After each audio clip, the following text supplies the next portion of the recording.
you have a really solid daily program, right? Mm-hmm. And it looks like what do you do on a daily basis that helps you avoid those negative thinking patterns or thinking errors, right? Yeah. Like what are, you mentioned a couple of them, It's right? RPM, baby. Reading, prayer, meditation, exercise, and yeah, that's Solid mind, body, spirit, right? Right. Getting enough rest, but not too much.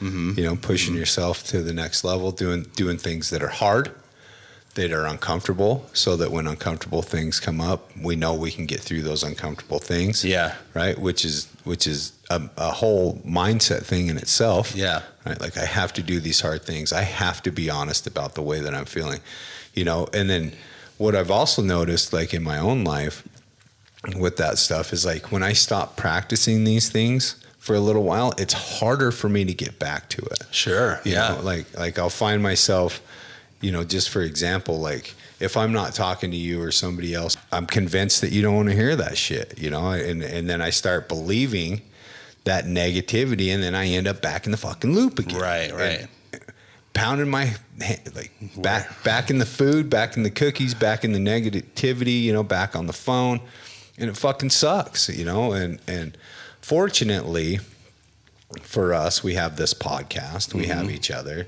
we have people that are looking out for us, but that doesn't change the first thought for what, like, I still have that. Yeah. I just have some tools that help me get past it a little bit better. Having people that identify with what I'm talking about, when these things are well received, when I share them, all those things help me. Yeah.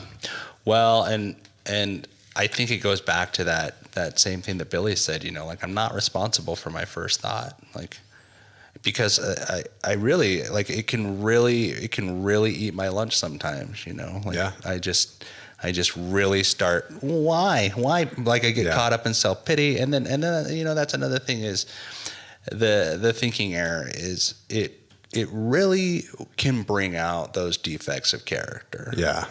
I start getting lost in self-pity, and then I'm not talking to other people. I'm not reaching out to other people. And then, before I know it, I'm being really selfish, and then that selfish behavior might have me isolating, and I'm not helping around the house. And like, I'm not being the husband that I know that I can be. I'm not being the employee that I know I can be, because I'm completely disconnected and isolating from the world around me, all because, like, I hate the fact that I have thinking errors. Yeah. Like, well, get over it. Yeah. Like, that was definitely the first part of the process, is like, dude, I remember sitting in that chair in treatment and being like, I'm a fucking alcoholic. Poor Cameron, like, here I am in treatment, like, yeah. And it was like, well, fucking get over it. Yeah. Because that's my reality. Yeah. I am an alcoholic. Okay, now what? Yeah. Like, now that I have accepted it, now what?